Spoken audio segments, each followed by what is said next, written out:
ഒരു PC build ചെയ്യാൻ നിങ്ങൾ പ്ലാൻ ചെയ്യുന്നുണ്ടെങ്കിൽ നിങ്ങൾ അറിഞ്ഞിരിക്കേണ്ട ഏറ്റവും ഇമ്പോർട്ടന്റ് ആയിട്ടുള്ള 5 പോയിന്റ്സ് ആണ് നമ്മൾ ഈ ഒരു വീഡിയോയിൽ ഡിസ്കസ് ചെയ്യുന്നത്. So without wasting much time, this is Prashant Aabi and you are watching geekboz.media.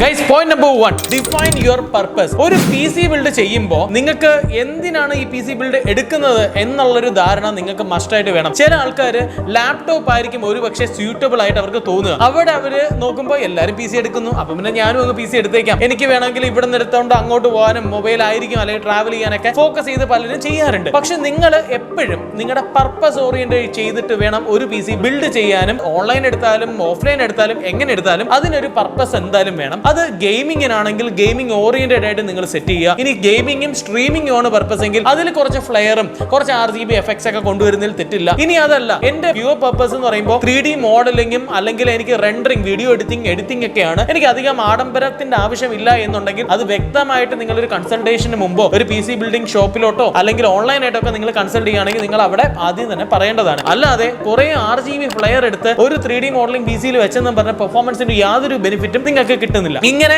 കുറെ സിറ്റുവേഷൻസ് നമ്മൾ ഈ 2017 തൊട്ടതായി ഇപ്പൊ 2024 വരെ 7 വർഷം കൊണ്ട് കുറെ കാര്യങ്ങൾ കുറെ ക്ലയൻസിന് വേണ്ടിയുള്ള സിറ്റുവേഷൻസ് നമ്മൾ ഫേസ് ചെയ്യുന്നുണ്ട്. അതുകൊണ്ട് തന്നെയാണ് ഇതെനിക്ക് വ്യക്തമായിട്ട് നിങ്ങൾക്ക് പറഞ്ഞു തരാൻ പറ്റും. നിങ്ങൾ എപ്പോഴും ഒരു ബിൽഡ് ചെയ്യുമ്പോൾ അതിന് വ്യക്തമായിട്ടുള്ള ഒരു ഡെഫിനിഷൻ നിങ്ങൾക്ക് കയ്യിലുണ്ടാവണം. Point number 2, define your budget. ആദ്യം പറഞ്ഞ പോയിന്റ് പോലെ തന്നെ വളരെ ഇമ്പോർട്ടന്റ് ആണ് ഒരു ബഡ്ജറ്റ് ഫിക്സ് ചെയ്യുക എന്നുള്ളത്. എനിക്ക് ഇൻസ്റ്റാഗ്രാമിൽ വരുന്ന മെസ്സേജ് എന്ന് പറയുമ്പോൾ ചേട്ടാ 50,000 രൂപയ്ക്ക് എന്ത് കിട്ടും, ഇനി 1 ലക്ഷം രൂപയ്ക്ക് എന്ത് കിട്ടും, 1.5 ലക്ഷം രൂപയൊക്കെ ആണല്ലേ ഈ സംഭവം, അപ്പൊ 1.5 ലക്ഷം രൂപയ്ക്ക് ഇതൊക്കെയാണോ കിട്ടുന്നത് എന്നൊരു വാഗ് ആയിട്ടുള്ള ഒരു ഐഡിയ വെച്ച് പലരും PC ബിൽഡിലോട്ട് ഇറങ്ങാറുണ്ട്. ഇത് നിങ്ങൾ ഒരിക്കലും ചെയ്യരുത്. കാരണം ഒരു ബഡ്ജറ്റ് നിങ്ങൾ ഡിഫൈൻ ചെയ്തിട്ടില്ല എങ്കിൽ നിങ്ങൾ ഈ പറയുന്ന സ്റ്റോറുകളിലോ കൺസൾട്ടേഷൻ എടുക്കുന്ന ആളുകളോ നിങ്ങളെ അപ്സെൽ ചെയ്യാനുള്ള ചാൻസസ് വളരെ കൂടുതലാണ്. ചിലപ്പോൾ നിങ്ങൾ കടം വാങ്ങിച്ച് EMI എടുത്ത് ലോൺ എടുത്ത് പണ്ടാരടങ്ങേണ്ടി വരും. ഇങ്ങനത്തെ സിറ്റുവേഷൻസ് ഒക്കെ നിങ്ങൾക്ക് വരികയാണെങ്കിൽ 50,000 പറഞ്ഞു കഴിഞ്ഞാൽ 50,000 എന്നുള്ളത് വ്യക്തമായിട്ട് നിങ്ങൾക്ക് പറയാൻ പറ്റുന്ന 50,000 എന്നുള്ള 52-55,000 രൂപ മാക്സിമം ബ്രോ, അതിനകത്ത് തന്നെ എനിക്ക് ബിൽഡ് വേണം, എനിക്ക് അതിന് മുകളിലോട്ട് ഇൻവെസ്റ്റ് ചെയ്യാനോ എന്റെ ഫണ്ട് ഇല്ല എന്നുള്ള കാര്യം വ്യക്തമായിട്ട് പറയുക. അല്ലാതെ കൺസൾട്ടേഷൻ കഴിഞ്ഞിട്ട് നിങ്ങൾ പലരും ചെയ്യുന്നത് ഇതാണ്, 50,000 പറഞ്ഞാൽ എനിക്കൊരു 1 ലക്ഷം രൂപയാലും കുഴപ്പമില്ല, 1.5 ലക്ഷം രൂപയാലും കുഴപ്പമില്ല, EMI അല്ലേ എന്നൊന്നും പറഞ്ഞ് ദയവ് ചെയ്ത് നിങ്ങൾ എടുക്കരുത്. നിങ്ങളുടെ പർപ്പസ് ഡിഫൈൻ ആണ്. ആ പർപ്പസിന് വേണ്ട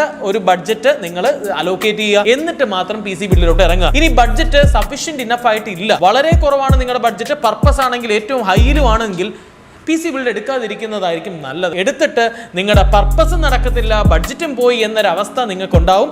അതുകൊണ്ട് തന്നെ പർപ്പസും ബഡ്ജറ്റും ഈക്വലി ഇമ്പോർട്ടൻ്റ് ആണ്. അത് നിങ്ങൾ കൺസൾട്ട് ചെയ്യുന്നതിന് മുമ്പ് തന്നെ നിങ്ങളുടെ മൈൻഡിൽ അത് മറക്കാതെ തന്നെ നിങ്ങൾ പോയിന്റ് നോട്ട് ചെയ്ത് വെക്കുക. Point number 3, wants and needs. ഇത് ഡിഫൈൻഡ് ആയിരിക്കണം. പലരും PC ബിൽഡിൽ പോകുമ്പോൾ എന്റെ ഫേവറേറ്റ് യൂട്യൂബറാണ് ഈഗിൾ ഗെയിമിംഗ്, എന്റെ ഫേവറേറ്റ് യൂട്യൂബറാണ് കാസ്ട്രോ, അപ്പൊ ഇവരുടെയൊക്കെ PC ബിൽഡ് പോലെ തന്നെ എനിക്ക് PC ബിൽഡ് വേണം. അവരെ കോപ്പി ചെയ്തിട്ട് അല്ലെങ്കിൽ ഒരാളെ കോപ്പി ചെയ്തിട്ട് ഒരു PC ബിൽഡ് എടുക്കാൻ പോകരുത്. പലരും ചെയ്യുന്നത് എന്റെ ഫേവറേറ്റ് സ്ട്രീമർ PC എടുത്തു, അപ്പൊ എനിക്ക് അതേ സ്പെക്ക് വേണം, എനിക്ക് അതേ ലുക്ക് വേണം, എനിക്ക് അവരെക്കാട്ടിലും മേലെ വേണം എന്ന് പറയുന്നതിന് പകരം നിങ്ങൾക്ക് ഒരു പർപ്പസ് ഉണ്ടാവണം, ഒരു ബഡ്ജറ്റ് ഉണ്ടാവണം. അതോടൊപ്പം തന്നെ ഈ പറഞ്ഞ സ്ട്രീമേഴ്സ് എടുക്കുന്നതിന്റെ പർപ്പസ് നിങ്ങൾക്ക് ഒരിക്കലും ചിലപ്പോൾ മാച്ച് ആവണമെന്നില്ല. അപ്പൊ അവർക്ക് ബ്രോഡ്കാസ്റ്റ് ചെയ്യുമ്പോൾ അല്ലെങ്കിൽ അവർക്ക് അത് കാണിക്കുമ്പോൾ ഒരു തീം പോലെയൊക്കെ അവരുടെ ഗെയിമിംഗ് സെറ്റപ്പ് ഒക്കെ അവർക്ക് കാണിക്കാനൊക്കെ താല്പര്യം ഉണ്ടാവും. കാരണം സ്ട്രീമേഴ്സ് ആണ് basically and they earn from it. ഇന്നലെ ഒരു കൺസൾട്ടേഷൻ സിറ്റുവേഷൻ ആണ്, റിയൽ ലൈഫ് സിറ്റുവേഷൻ ആണ്, അത് ഇവിടെ നടന്നൊരു കാര്യമാണ് കേട്ടോ. അപ്പൊ ക്ലയന്റ് വന്നത് പുള്ളിക്കാരൻ ഒരു 3D ആർക്കിടെക്ട് പഠിച്ചുകൊണ്ടിരിക്കുന്ന ഒരു പയ്യനാണ്. പയ്യൻ ഫാമിലി ആയിട്ടാണ് വന്നത്. അപ്പൊ പുള്ളി വന്നിട്ട് സ്പെക്ക് എല്ലാം ഡിഫൈൻ ചെയ്ത് ഒരു 1.5 ലക്ഷം 1.60 ബഡ്ജറ്റ് പറഞ്ഞത്. പിന്നെ അത് കുറച്ചും കൂടെ അവന്റെ പർപ്പസിന് കുറെ കൂടെ പെർഫോമൻസ് ഓറിയന്റഡ് ആകണം എന്ന് പറഞ്ഞുകൊണ്ട്. പക്ഷേ കാര്യം എന്താണെന്ന് വെച്ചാൽ പുള്ളി ഇവിടെ ഒരു പർട്ടിക്കുലർ ക്യാബിനറ്റ് മോഡൽ കണ്ടു. ആ ക്യാബിനറ്റ് കണ്ടപ്പോൾ പുള്ളിക്ക് അതങ്ങ് ഇഷ്ടപ്പെട്ടു, ആ ഒരു അട്രാക്റ്റീവ് ആയിട്ട് ചേട്ടാ എനിക്ക് ഈ ഒരു ക്യാബിനറ്റ് വെച്ച് നമുക്ക് ബിൽഡ് ചെയ്യാം എന്നൊരു സംസാരം അവിടെ വന്നു. അപ്പം 42,000 രൂപയുടെ ക്യാബിനറ്റ് 1.5 ലക്ഷം രൂപയുടെ PC ബിൽഡിൽ കയറ്റേണ്ട ആവശ്യമുണ്ടെന്ന് നിങ്ങൾക്ക് ആർക്കെങ്കിലും തോന്നുന്നുണ്ടെങ്കിൽ നിങ്ങൾ കമന്റ് ചെയ്യുക കേട്ടോ. അത് പക്ഷേ അതല്ലാതെ ഒരു ബഡ്ജറ്റ് ഒരു 1.5 ലക്ഷം രൂപയ്ക്ക് 3D മോഡലിംഗ്, ഞാൻ വ്യക്തമായിട്ട് പറഞ്ഞു സ്ട്രീമിംഗ് അല്ല, ഗെയിമിംഗ് അല്ല, അത് ഒരു പക്ഷേ ഗെയിമിംഗ് ഒക്കെ എന്റെ കൂടെ ഉണ്ടാവുമായിരിക്കും. പക്ഷേ മേജർലി PC എടുക്കുന്നത് 3D വിഷ്വലൈസേഷനും ബ്ലെൻഡർ പോലത്തെ വർക്കുകൾക്ക് വേണ്ടിയാണ്. പക്ഷെ ആ പർപ്പസ് സെർവ് ചെയ്യാനായിട്ട് ഈ ക്യാബിനറ്റിന് ആവശ്യം അവിടെ ഇല്ല. എന്നാൽ കസ്റ്റമറിന്റെ ആഗ്രഹമാണ് ബ്രോ എനിക്ക് അത് വെച്ചൊന്ന് നോക്കാമല്ലോ. അങ്ങനെ ഒരു ലിക്വിഡ് കൂളറും ക്യാബിനറ്റും കൂടെ നിയർലി 75,000 തൊട്ട് 80,000 രൂപ വരെ സ്പെൻഡ് ചെയ്യുമ്പോൾ പെർഫോമൻസ് ഓറിയന്റഡ് ആയിട്ടുള്ള പാർട്സ് നമുക്ക് അവിടെ ചൂസ് ചെയ്യാൻ പറ്റാതെ വരുന്നുണ്ട്. ഇത് പിന്നെ ക്ലയന്റിനെ പറഞ്ഞ് മനസ്സിലാക്കി ബ്രോ ഈ ക്യാബിനറ്റ് എടുക്കുമ്പോൾ ഷോപ്പ് പീസ് പോലെയൊക്കെ നിങ്ങൾക്ക് വെക്കണമെങ്കിൽ നിങ്ങൾക്ക് വെക്കാം. പുള്ളിക്കാരൻ അത് മനസ്സിലാവുകയും 7000 രൂപയുടെ ഈ പറഞ്ഞ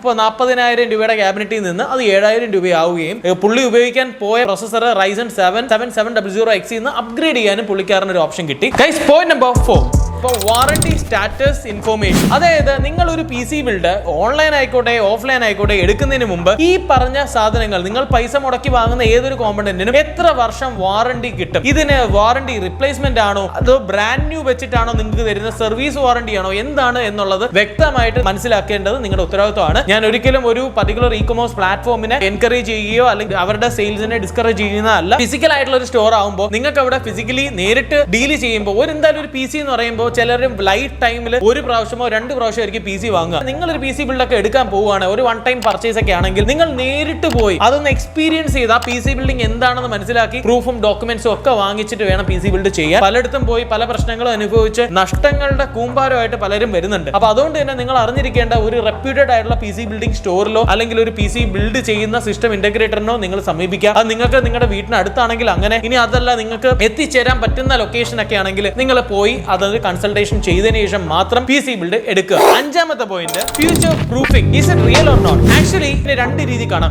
അതിനൊരു പോസിറ്റീവ് വശമായിട്ടുണ്ട്, ഒരു നെഗറ്റീവ് വശമുണ്ട്. പോസിറ്റീവ് വശം എന്താണെന്ന് വെച്ച് കഴിഞ്ഞാൽ എന്റെ പി സി എനിക്ക് 2 വർഷം വരെയൊക്കെ ഫ്യൂച്ചർ പ്രൂഫ് ആണെന്ന് നമുക്ക് വിശ്വസിക്കാം. ഇതൊരു വിശ്വാസം മാത്രമാണ്. കാരണം സോഫ്റ്റ്വെയർസ്, ഗെയിംസ് ഇതെല്ലാം വളരെ ഫാസ്റ്റ് ആയിട്ട് അപ്ഡേറ്റ് ചെയ്തുകൊണ്ടിരിക്കുകയാണ്. ഇപ്പോഴത്തെ കാലഘട്ടത്തിൽ എയും കൂടെ ഇന്റഗ്രേറ്റ് ചെയ്യുന്നത് കൊണ്ട് തന്നെ പല കാര്യങ്ങളും ചിലപ്പോൾ നമ്മുടെ ഈ പറഞ്ഞ ഹാർഡ്വെയറിന് നമുക്ക് ഒരു രീതിയിൽ പോലും അതിനടുത്ത് പോലും വരാത്ത രീതിയിലും ഇതിനെ ആക്കി കളയാൻ പറ്റും. അതുകൊണ്ട് തന്നെ ഇപ്പോഴത്തെ ടെക്നോളജി എന്ന് പറയുമ്പോൾ വളരെ അഡ്വാൻസ്ഡ് ആണ്. അപ്പൊ നിങ്ങൾ ഫ്യൂച്ചർ പ്രൂഫ് എന്ന് പറയുമ്പോൾ ഒരു 1 ഇയർ പീരീഡ്, 6 months to 1 ഇയറിന് അകത്ത് വേണം നിങ്ങൾ കണക്കാക്കാൻ. അല്ലാതെ ഒരു 5 വർഷം കഴിഞ്ഞാൽ എന്റെ പി സി എനിക്ക് ഇതൊക്കെ വർക്ക് ചെയ്യാൻ പറ്റുമെന്ന് വിചാരിക്കരുത്. ഈ 5 വർഷം കഴിയുമ്പോൾ ഇവിടുത്തെ ഉണ്ടാവുന്ന ടെക്നോളജി അഡ്വാൻസ്മെന്റ് എന്താണെന്ന് ഇപ്പോഴത്തെ കാലഘട്ടത്തിൽ നമുക്കോ നിങ്ങൾക്കോ പ്രെഡിക്റ്റ് പോലും ചെയ്യാൻ പറ്റില്ല. ഗൈസ്, ഈ പറഞ്ഞ 5 പോയിന്റ്സ് നിങ്ങൾ ഒരു പി സി ബിൽഡ് എടുക്കുന്നത് ഏത് വർഷമായിക്കോട്ടെ, 2025, 26, 27 എപ്പോഴായാലും ഈ വീഡിയോ നിങ്ങൾക്ക് എന്തുകൊണ്ടും ഉപകാരപ്പെടും. ഇത് നിങ്ങൾക്ക് വേണ്ടി ഞാൻ ഡിസൈൻ ചെയ്തൊരു വീഡിയോ ആണ്. അതുകൊണ്ട് തന്നെ നിങ്ങൾ പി സി ബിൽഡ് എന്ന് പറയുന്ന ഒരു സെഗ്മെന്റിലോട്ട് ഇറങ്ങുന്നതിന് മുമ്പ് മസ്റ്റ് ആയിട്ട് ഈ ഒരു വീഡിയോ കാണുക. നിങ്ങളുടെ ഫ്രണ്ട്സ് ആരെങ്കിലും പി സി ബിൽഡ് ഒക്കെ നോക്കാൻ പ്ലാൻ ചെയ്യുന്നുണ്ടെങ്കിൽ ഈ വീഡിയോ തീർച്ചയായിട്ടും അവർക്ക് ഷെയർ ചെയ്ത് കൊടുക്കുക. നമ്മുടെ ഇൻസ്റ്റാഗ്രാം ഫോളോ ചെയ്യാത്ത ആൾക്കാരുണ്ടെങ്കിൽ ഇൻസ്റ്റാഗ്രാം ഫോളോ ചെയ്യുക. വീഡിയോ ചാനൽ സബ്സ്ക്രൈബ് ചെയ്യാനും മറക്കണ്ട. അപ്പോൾ അടുത്ത വീഡിയോ കാണുമ്പോഴേക്കും പ്രശാന്താവി സൈനിങ് ഓഫ്.